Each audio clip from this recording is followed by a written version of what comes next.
And so your Real Talk Wednesday most recently is talking about you as a male interacting with females, but I think the struggle is still there with female to female. I see that a lot.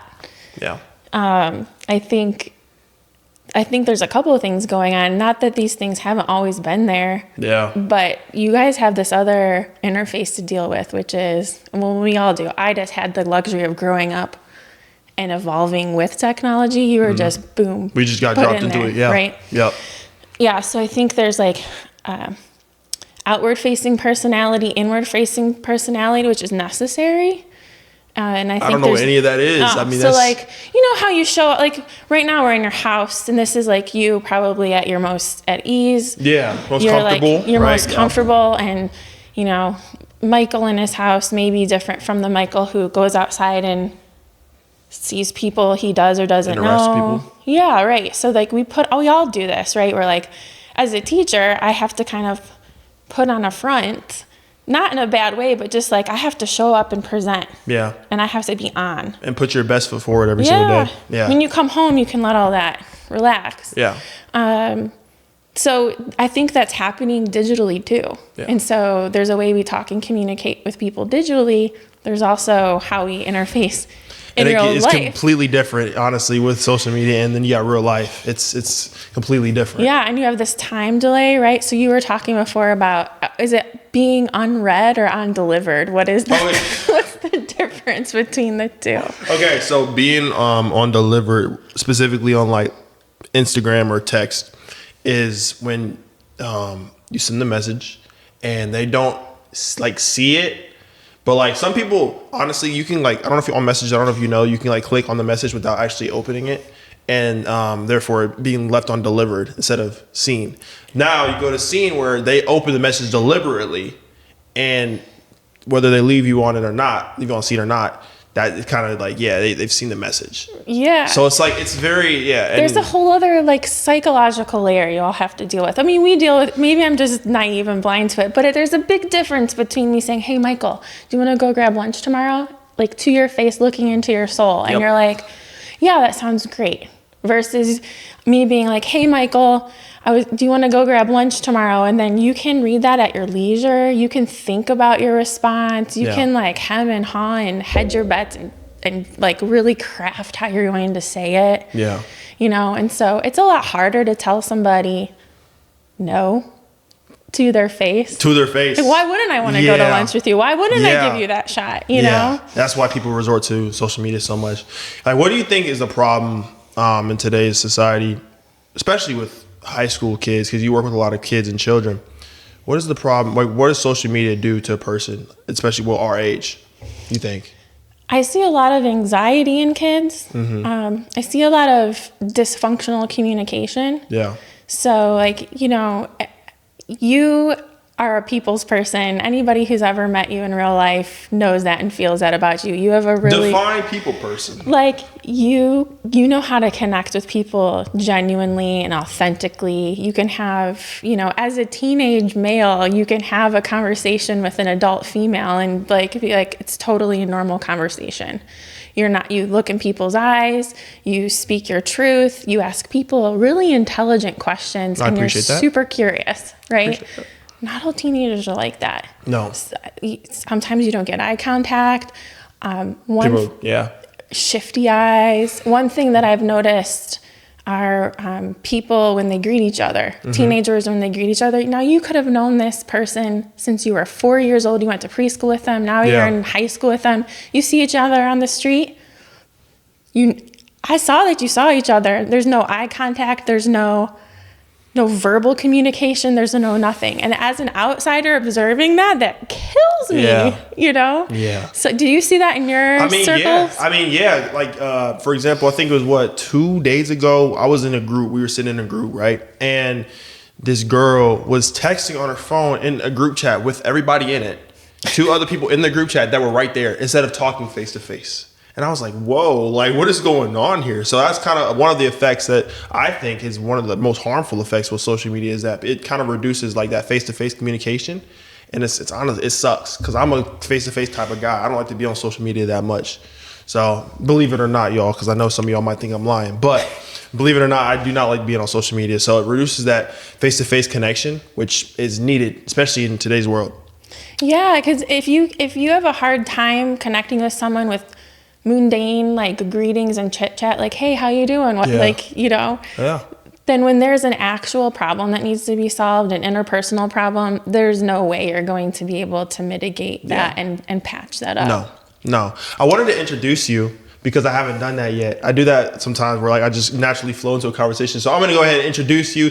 Ladies and gentlemen, this is Dr. Jessica Bennett, education specialist and author of now, 2 books now? Mm-hmm. So thank you for coming on to the show today. Appreciate your time. You didn't have to do it, so I appreciate that. It is an honor, Michael. I was really, actually, when I got your text message when you invited me on the show, it was actually in Kenya. And I was just like, it struck me straight to my heart. I'm like, oh, Michael is asking me to be on his podcast. This is so sweet of you to ask me to come on here. So thank you. She's been an influential figure in my life. Helped me with, honestly, in one of my lowest times with, me having ADHD, I didn't really care about school and assignments. I still really don't, but I made it through mainly because of her and, helping me in those, those early days, those early stages of freshman or in 8th grade year, setting the foundation. So I really appreciate that, and it was just always a joy to be around you and always come to your house and shoot basketball, like it was just always an awesome experience. So I thank you for that. Yeah, thank you so much for that and letting me know. I think sometimes I've worked with hundreds of kids over the years. We don't always, as teachers, get to hear the long-term impact that has had. So thanks for sharing. Yeah, absolutely. So we were just talking about the impact of social media. So we just listed, I think, how many did we list? We listed like what, 1 or 2? So give me the top 3 main impacts that you think kind of hurts kids nowadays that you see. Yeah, so the first, what do we say? What did I say? The face-to-face connection. Yeah, missing the face-to-face connection. I think it creates a lot of anxiety and false sense of reality. So an example would be, in particular, since you're, asking about girls and curious about that, and that's really affecting you, I see girls growing up so fast now, and maybe it's because I am the mom of 3 girls, but, I'm just sitting here scratching my head thinking like, why are all these really young girls thinking about so much skincare and makeup and fake nails and all this fashion trends and getting like so hyper focused and having to keep up and fit in when really all the focus should be going inward on developing things like you talk about in this podcast, which are identity and, genuine relationships and religion. And one thing you talk about a lot, in my mind, I categorize it as conscious consumption. So you were talking about with your one friend, like monitoring how much you're on your screen. What are you watching? What are you buying into? What are you taking in? What are you putting out? All of that stuff. Yeah. What talking about kids, what led you to become an education specialist and wanting to help children with, a lot of those things like ADHD, OCD, a lot of that type of stuff? What is like the learning things? Like what kind of led you to do that? Wow, it's been a big journey. I've always loved working with kids since I was a kid. I had my brother and sister were born when I was 9 and 11 respectively. So that's like auntie sister, really, So I loved watching them grow up, and I taught swimming lessons and got interested in learning how to teach kids how to read. And then I realized like how much neurodiversity there is. So like started off my journey learning how to teach kids who are deaf how to read, and then it just kept going from there. Yeah. What are some of those big challenges that you face? Because a lot of kids, every kid is different.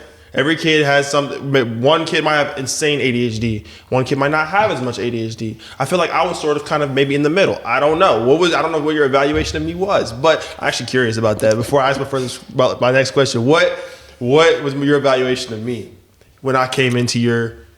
I love how real you are and how vulnerable you are.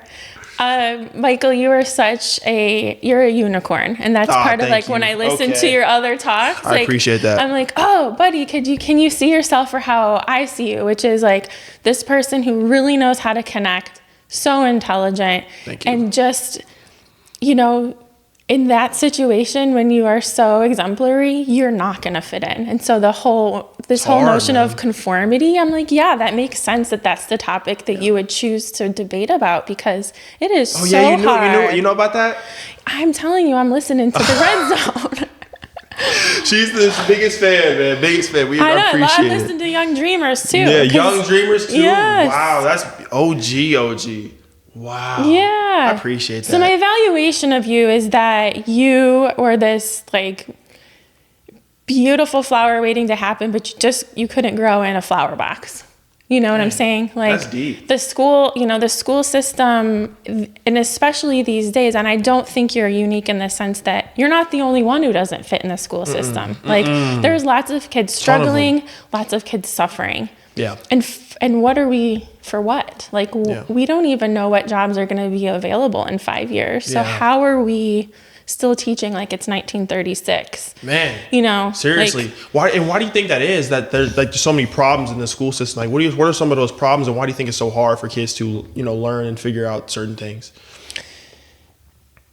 I think that the school systems, the way that they're funded, we have to kind of show and have accountability for what we're giving to the community and kids. And so there's all these metrics that we have to meet. Yeah. Although for some people, it might not make sense to take 4 years of science class when they're interested in becoming a writer. I'm telling you, those classes in that curriculum that I have to go through right now, like I have this class that I'm doing, what's it called? It's called Data Science Foundation. So basically it's like data, it's like math, it's supposed to be an easy math class, right? There's no reason for me to be taking that right now personally. I don't think there's any reason, because I'm not trying to do anything related to that. But a lot of kids have that thing where like they have a class that they're taking, or a couple of classes that they're taking, and it doesn't have anything to do with what they're doing. And that's why I'm not going to college, because your major, the first 2 years, you're not really focused on your major. You're kind of focused on those core classes, getting them out the way. Last 2 years, okay, there you go. But those first 2 years is the reason I'm not going to college. Yeah, it's essentially a repeat of high school. Literally. In a different place that's way more expensive. And yep. Yeah, and I'm not diminishing education at all. Obviously, like, I'm a huge proponent of it. I have my PhD. I support lots of education. Yeah. I'm in this education branch in the Final Third Foundation. I support kids' education in Kenya.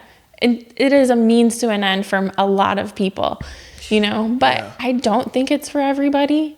And I think if you go along your path and you're like, you know what, I tried this entrepreneurial thing, I tried whatever. You are blazing your own path here. Mm-hmm. You can always step to the side and go back to school when you're ready and you have like a very specific focus that you want to take. Yeah. You just talked about Kenya. Mm-hmm. I feel like a lot of people, a lot of kids and children take the education system we have here for granted. Just because it's not perfect doesn't mean it's not terrible, and underdeveloped. Talk about your experiences in Kenya, compared to over here. Yeah. Talk about that, because I've really been interested in that. I never asked you about your trip. Talk about that. Yeah, I'd love to. I first went to Kenya at the end of 2023 with Final Third Foundation, which is a nonprofit that I started doing contract work for, and then completely fell in love with the mission and the work that we do.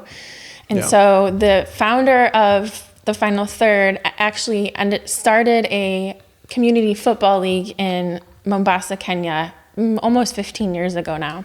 So he goes back from time to time, and he asked if I wanted to come. And of course, I was like, I love traveling. I love culture. I love language. I love people. I love food. I'm like, yes, absolutely. I'll make it happen. Mm-hmm. So I went.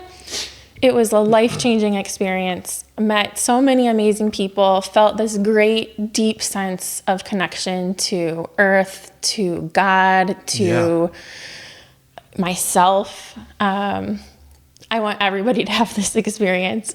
So I'm like volunteering with the soccer organization. And while we're there, we stay and volunteer in an orphanage. Mm-hmm. It's a very well-run, well-respected orphanage, and there were a lot of teenage kids there. Wow, really? Yeah. For all different races, or just the African? Just most of them are Kenyan. Pretty sure. There's a lot of refugees that come down from Somalia. Mm-hmm. So, and actually, Mombasa is very and I went to Nairobi this last time. It is pretty diverse. But yeah, the kids in the orphanage are Kenyan, and some of them had been there since they were 3, like maybe got found on the street and they got brought in by the government to an orphanage, and there they've been. Now some of them are 15, 17, 18. Wow. So I started just digging in and like trying to learn all I could while I was there, and realized that the way out of this impoverished life was through education. Like there's not enough jobs in Kenya for everybody, but if you don't have an education, you won't even be like considered for the few jobs that there are. Yeah. So it's very important to have an education over there. it is, and it's also really important or to have an entrepreneurial mind. So lots of people out, if you can imagine like the North Market on like every block downtown for miles and miles, like people are out selling stuff, whether that's fruits and vegetables and meat and coconuts or jewelry that they make or whatever artisan things that they make. Some people make juice and try to sell it so they can feed their families. It's mind-blowing the different lifestyle that is here. But yeah, so the education piece, if you have to perform really well on your 8th grade exams to get into a good high school, then you have to perform really well at the end of high school to be considered for college.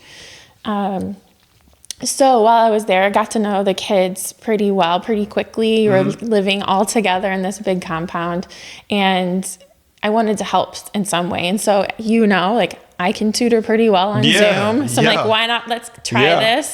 So like, I was tutoring these 8th graders. Imagine you like multiplied by 6. They're all like crammed around this computer screen. Wow. There'd be some internet problems from time to time, but I was working on with them with writing specifically. Wow. They're bilingual. They speak English and Swahili.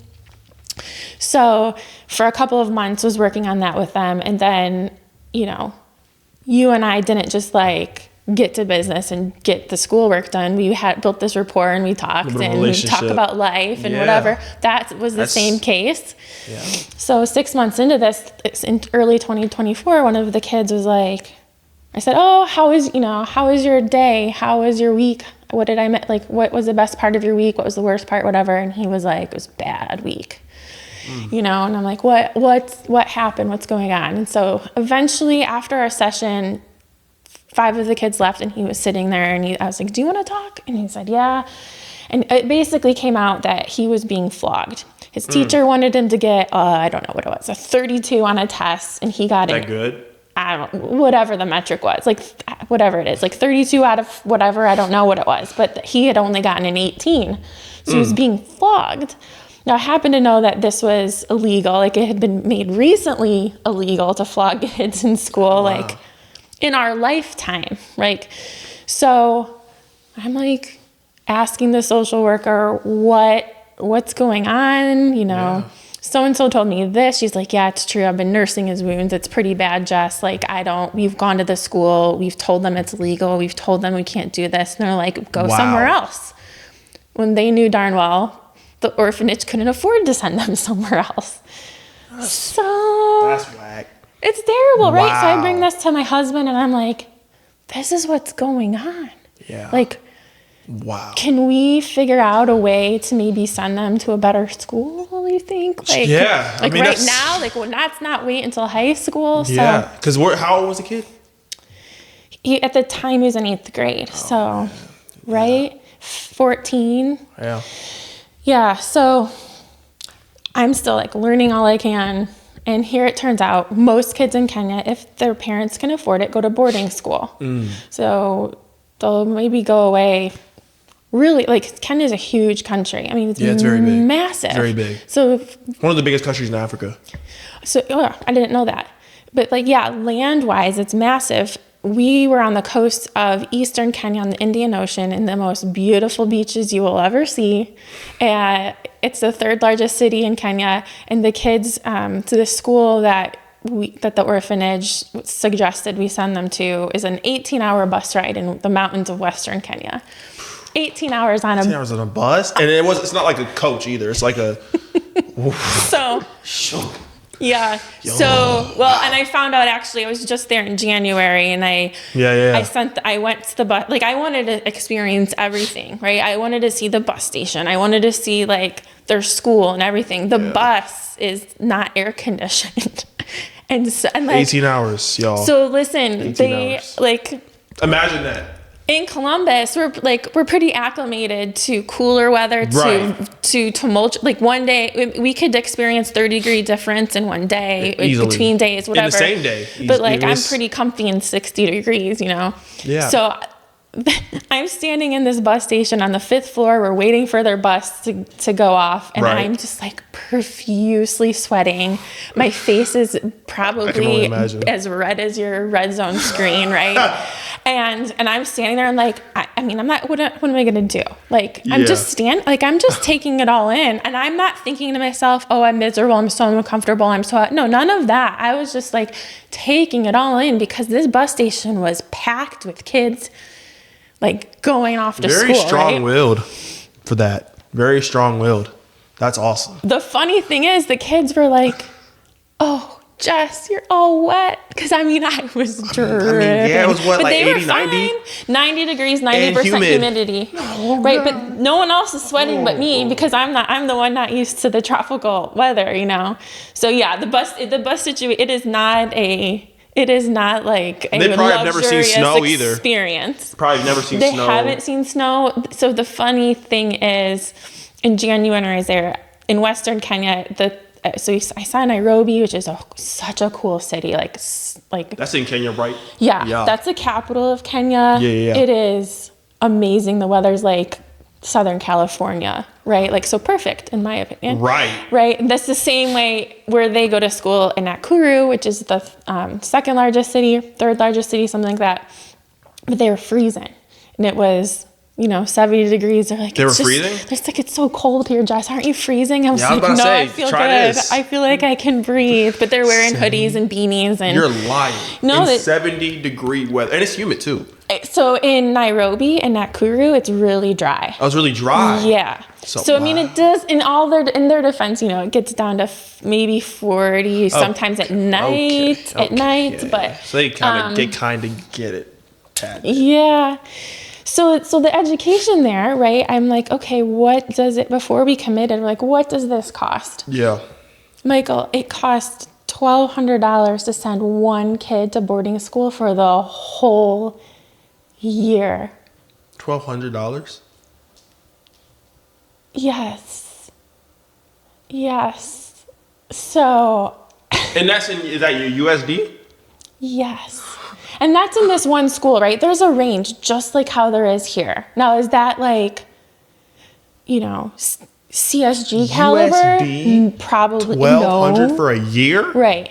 Ooh. That's not that much money. At all. Right? So Dan and I were like, oh, okay, well, yeah, I mean, I guess all 5 of them should just go ahead. And in the meantime, like, I'm telling everyone I know this story because, like, it has my heart and soul, right? And so people start donating money because they're like, oh, well, we could sponsor a kid, and we'll sponsor a kid. And I'm thinking, great, this is wonderful, Yeah, that's easy. It's $1,200. Yeah, because like here for a kid to go to just a private school, not including boarding, is like $25,000 at least. At the bare minimum. And because I'm so curious, I was like, well, this is not common for people to go to boarding school. I mean, people do go, but this like $90,000 here to go to a boarding school. So I was like, 90? Yeah, ooh, some of the East Coast ones I've seen.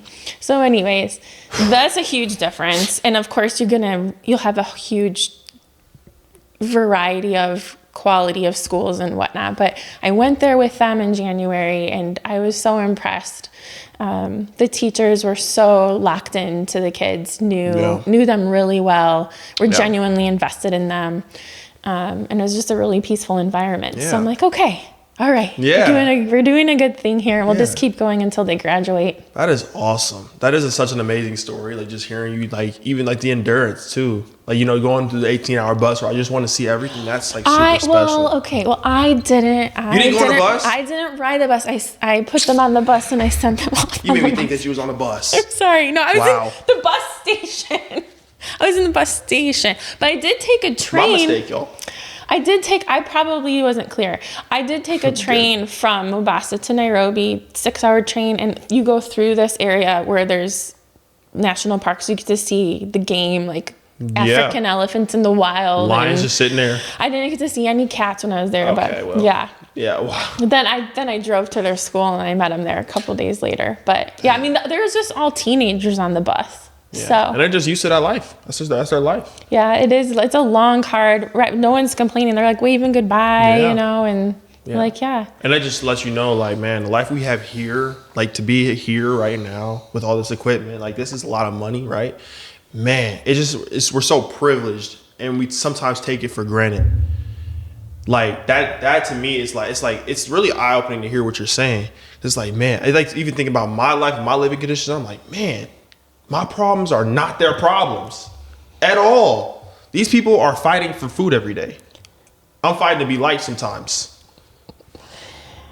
Yeah, it's just it's different. It's different levels to it. It is, and it is a really good perspective. I think about them every day, and it's hard. You know, it is hard sometimes when like the little things get under your skin. You're like, oh, this is nothing. This is nothing. This is nothing. You know, nothing. And the thing of it is, when I come back, everyone will say like, "Oh, how is Kenya?" And I was like, "It was joyous. It was so joyous. Positive." Yes. I was hot, sweaty, hungry most of the time, but man, was I full of love and joy. And it was so wonderful to share that with people, and then to be able to bring it back and share with others. And then like, all right, y'all, who wants to come to Kenya? We're going back awesome. In November. You're going in November? Yeah. For real? So what are you going to do in November? I'm going to see the kids, and I'll take them back to school shopping and volunteer at the soccer fields. But I think it's important to see them at least every 9 months so they know, like, it's very strategic too, because you're avoiding the summer, and you know that summer is 120, 110 degrees. Yeah, I see you avoiding the summer. Do you think it is? It's on the equator. Yeah. No, it's hot there. Have you been there? No, but I'm just saying I've seen it on the weather. Like I've looked up like places in Africa, specific places. I don't know about Kenya, but in specific places like Cape Town and whatnot. I'm like, yo, it is like dead hot in the summer. So yeah, that's kind of a smart play. Well, thanks. I mean, I will eventually. In 2026, I'll probably go in July. Why not? But I mean, we're going to Australia in June. Nice. It's gonna be wintertime. It's gonna be like 50, 60 degrees. Yeah. My family wanted to go to New Zealand. I got to pick where we wanted to go for where we're going for my 18th birthday / graduation. It was kind of a gift, so I got to choose anywhere. Which is amazing in itself. And I chose Australia because New Zealand is 40s and 30s degrees in the wintertime. I'm like, I'm not wearing a coat on vacation. Yeah. No, I'm not doing that. So, where in Australia are you going to go? Because that's a big place too. It's a continent, so it's huge. We're doing the eastern part. So we're going to, it's a Disney adventure. I don't know if you've ever heard of Disney. Yeah. So it's like a thing by Disney that they do. So we're going to Cairns. I don't know that Cairns, I think, is in the northern part. And then there's Melbourne and Sydney. Nice. So we're doing a whole bunch of flying and driving, and so it's gonna be super fun. I'm excited. Really excited. So man. So talk about the experience though, because one thing I had a question was like the universities there and the colleges there. Like, what's that like? That life like in Kenya? I'm still learning about that. Because right now I still have these kids I'm sponsoring in high school. I'm pretty sure that university is free there. Really? But it's all based on how well you do on your exams at the end of your senior year. Do they play like any sports over there as far as like in college or in high school, or is it not at all? I'm not sure how it works but like in terms of how that compares to American culture. But I mean, everywhere I went, I saw people playing soccer. Yeah, that's a global sport. It's the most popular sport in the world. It really is. Yeah. And the cool thing is, I'm not I just started getting into soccer the last couple of years because I work for a soccer company. But like truly, like it doesn't matter what language you speak, doesn't matter your background. everybody, if there's a soccer ball, you can connect with people. Anyone. Yeah. Anyone. It's absolutely crazy because some people might see a basketball and are like, what is this? Or a football, what is this? But soccer, it's actually called football, but the football, it's weird saying that, but the football. The football is a global thing that everybody knows. And it's super crazy to see. Super cool. I'm not a soccer guy, a football guy. But yeah, it's super cool to see. Yeah. But back to education, I wanted to ask you one of the questions. How do you balance? Because we talked about people not having to, or people wanting to. What was the thing? It was like people taking classes they don't need to take. So being an educational specialist and being sort of like a teacher, how do you balance that educational theory with practical, real world like strategy? I'm a big proponent of building on people's strengths. Right. So usually if people are coming to see me, they're seeing me because they need help in something. Yeah. But I always try to tie it back to strength-based. And so. Love that. Well, yeah. I mean, no one likes, if let's say I'm in the gym trying to learn a new lift or something, like it is really degrading for somebody to be like, nope, wrong, try again. Yep. Just nope, almost, not quite, Yep. Right? So we have to build up this positive reserve. Yeah. And I think if we understand big picture of how this thing is going to fit in, this class might not be helping you for something in the future, but what it is doing is helping you build grit and resilience, and you are figuring out how to play the game, and or game the system, so that at least you're like engaging in this learning process, and you know that even though it's hard, you're going to get out on the other side, and that experience is invaluable. Yeah, so, and they have the support of you. It's a constant. There's compliments. Like there's nothing degrading. Like you're just always there for them. So you're like kind of like that. That cushion that they can lean on. So I love that. Thanks. Yeah, I think it's important for people to understand why they're doing something and understand the strengths in their own brain and where we need to kind of biohack our brain to make up for things that are harder. As we all have something. All of us have something. And even as we age, it changes. Yeah. Yeah. Would you consider, you're Christian, right? Not necessarily. Not really? No, I'm very spiritual. Okay. I do believe in a higher power. I do believe, I would say, I believe in God, but definitely very spiritual. How does that faith or whatever, that spirituality help you with your work? Like what aspects of your work does that help you with? I think all of it. Good question. Yeah, no, it's a really good question. I think all of it. I have never been asked that question. That's what we do on here at the Red Zone. I certainly think, I believe I believe that we're all here for a purpose. Yeah. And, I believe in everything we do, we are here to love and create. And so I think when we're I'm in a service-based profession, I think it's, how can I serve this other child of God in front of me so that they can go on and then keep giving back to humanity in whatever their special way is. Yeah.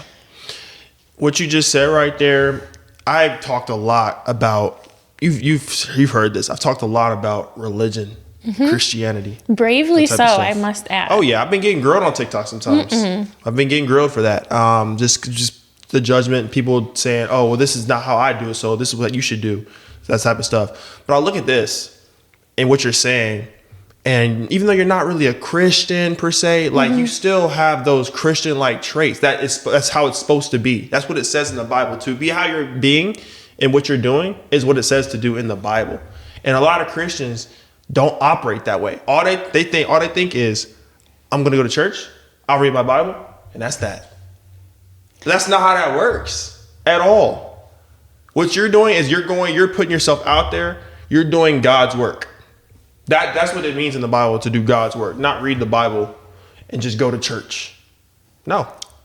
And so it's like, when I see what you're doing, it's like, man, that's how a Christian or a Christ follower, I call myself a Christ follower. I love that. Not a Christian. I love that. Because it's religion, it's a whole different thing. But it's like, man, my point is there's a lot of people, you act more Christ-like in how you operate. Not perfect. No one's perfect. But you operate in more of a Christ-like way than most Christians I know. And that should say something about Christianity. So the thing that you just said right there is what I said the day I walked away from the church when I met my husband, and he wasn't, it was very frowned upon that I was dating someone outside of the church who was quote unquote atheist. I don't think he's really atheist, but he says he's atheist.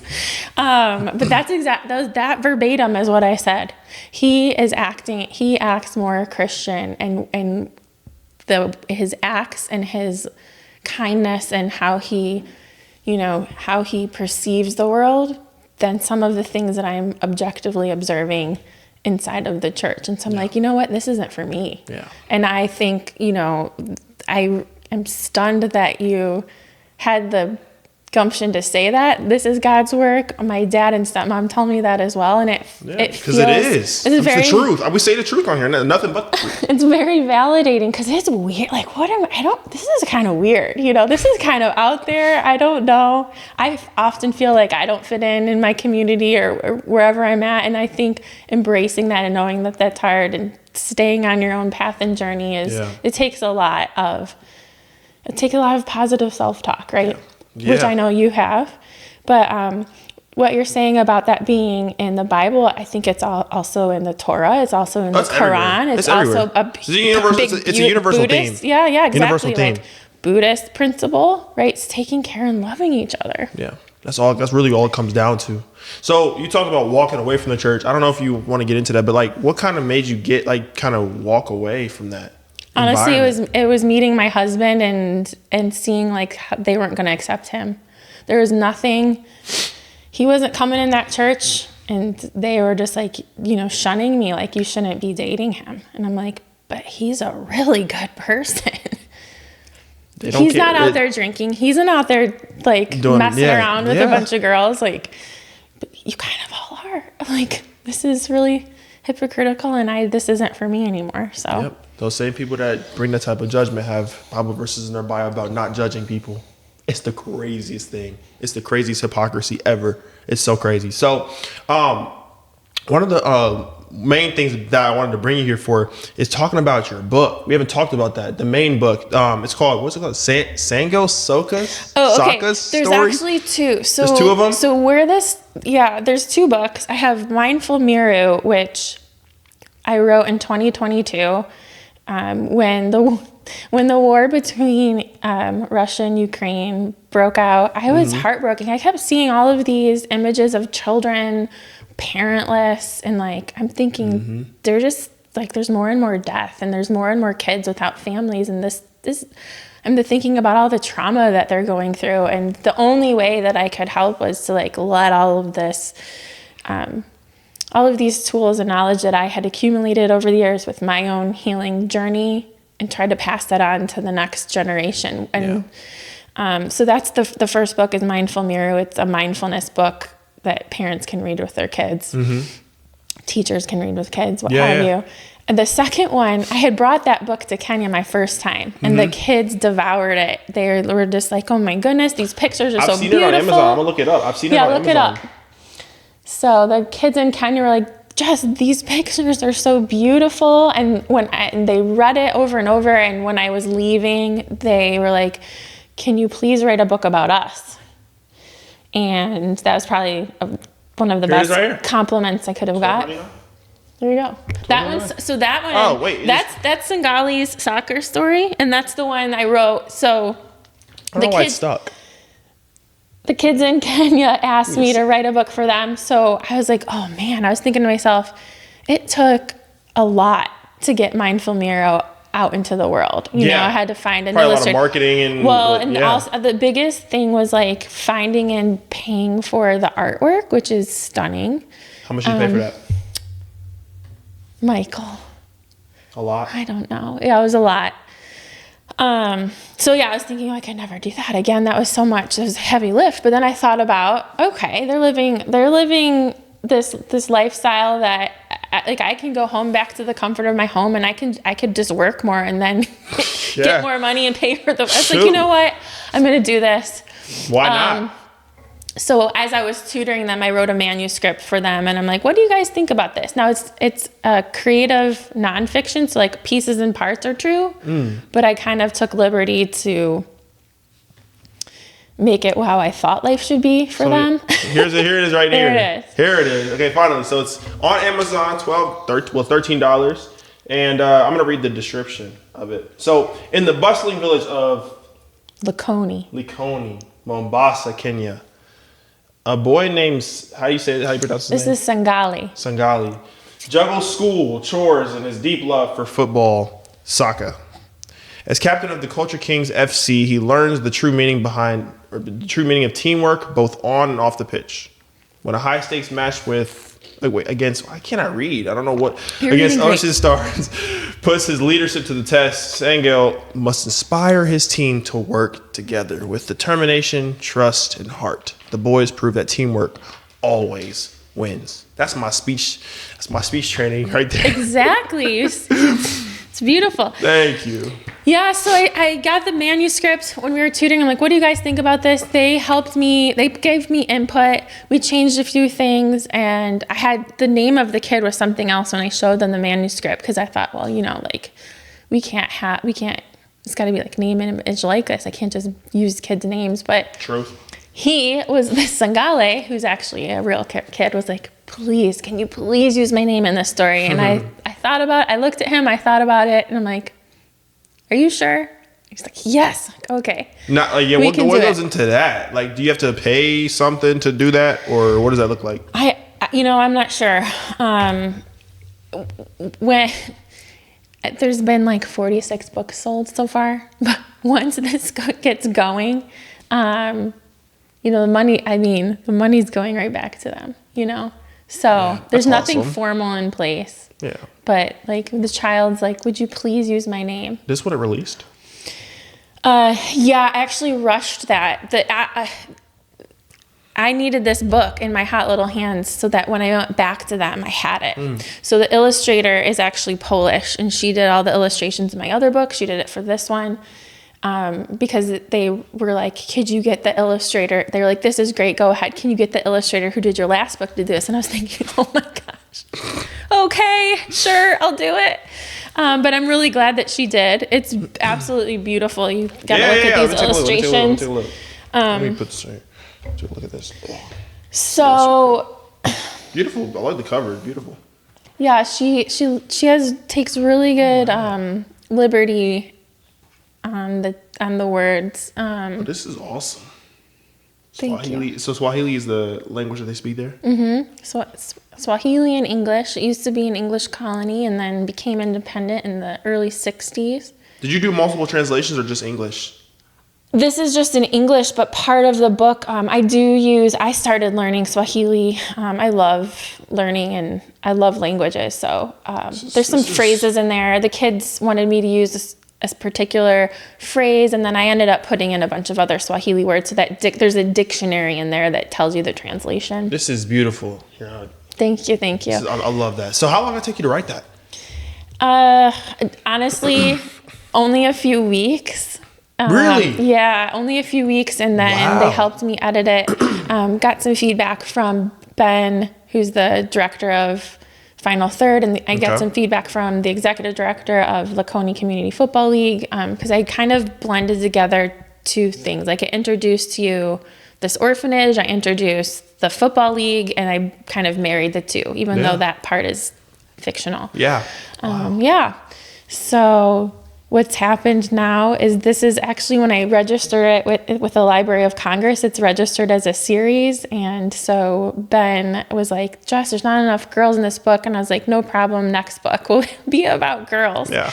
So that one's in the works already. Wow. Really? Mm-hmm. Okay. Is there any release date, or not really release date, but any sneak peek things that you could drop in the episode that people look out for? So I'll tell you that it is also inspired by a true story. There was a girls team in the Likoni Community Football League about 13 years ago, and there's one of the girls who got called up to play for the Kenyan national team. Oh wow! So that's the storyline. Like that's kind of the premise of the story. Yeah.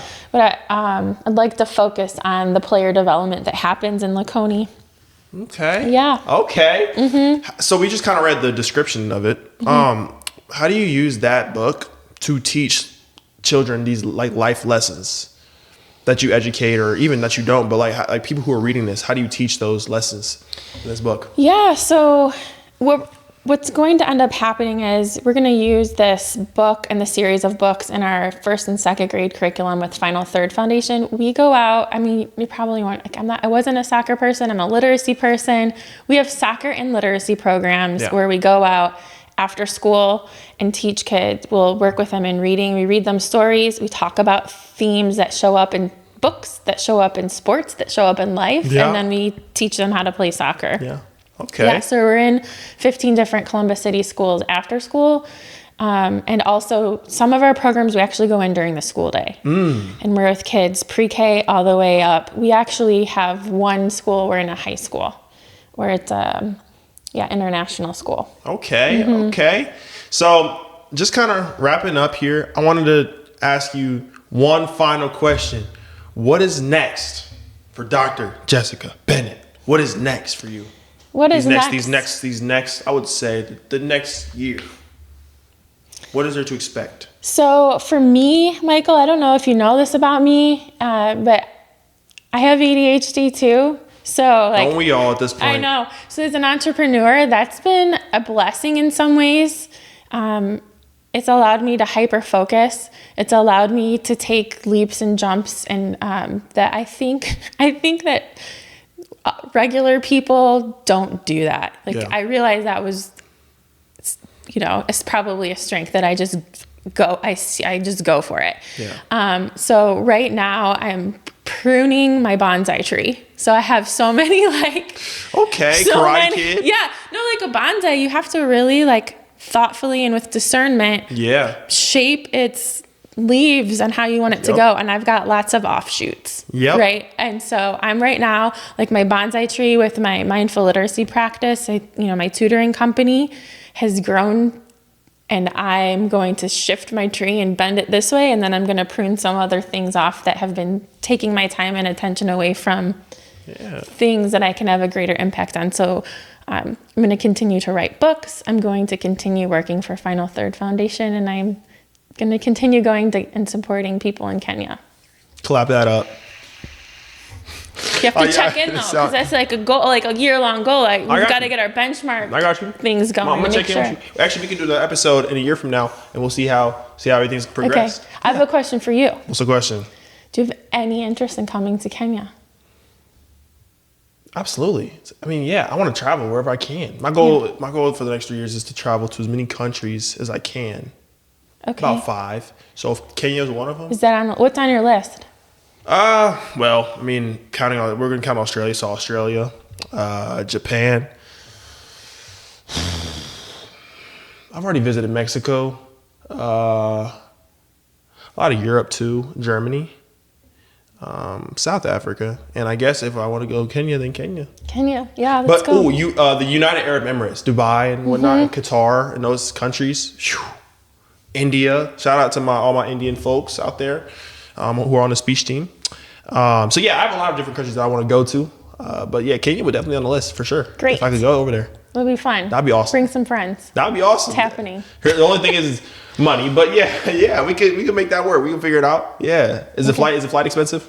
The flight's the most expensive part. Okay. So that's what? You have to get some vaccines, some mosquito-related vaccines. Oh, I forgot about that. Oh, yeah. You got to get a couple shots, don't you? Yeah, you probably should. Yeah. You probably should. Just in case he gets, typhoid fever. You have to take malaria tablets. Oh, my gosh. It's fine. You've been over there multiple times, so I trust you. And most of these vaccines are for life, so. Yeah, okay. Yeah. Okay, the only one I know for life, I have a couple ones that I have for life, but that was the one, tetanus. That's the one I know. You need that one too, so you're Another good. one? Do you have tetanus? You have most of them. Shot. Yeah, all the ones you have for high school, you just need a few mosquito-related vaccines. But we actually have a tab on the finalthirdfoundation.org. Okay. If you hit volunteer, then you can go and you can see our trip on there. Okay, a little promo. Okay. I do have one more question. Because I was thinking about this even before you came over. Do you see a lot of people, like a lot of kids, misdiagnosed? Because a lot of people, like a lot of kids say, oh yeah, I have OCD. Oh, I have ADHD. I just like, they just throw out like letters and abbreviations out there without even knowing. Do you see a lot of that or at all or no? I mean, I'm not someone who can diagnose. I'm not a psychologist, but I deal with symptoms all the time. So like, I think a lot of people deal with a lot of symptoms that look like fill in the blank. Yeah. And whether or not you're diagnosed with something, the tools and strategies that we would use for someone who has XYZ would be the same for if you are labeled with it or not labeled with it. Right.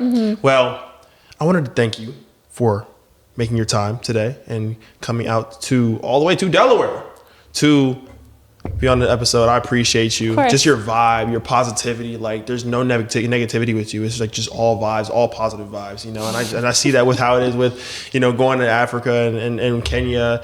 Like that is just, it's all love. You're spreading love and positivity. So there's nothing but respect from me. And I love everything that you do, and I support everything you do. Thank you, Michael. It's reciprocal. Thank you for coming on to the show today.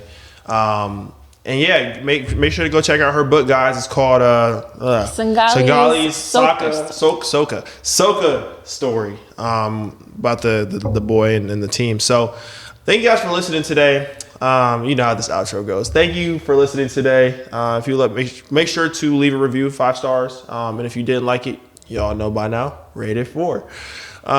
Make sure to tap into the Red Zone Pod at the Red Zone Pod on YouTube, Instagram, and TikTok.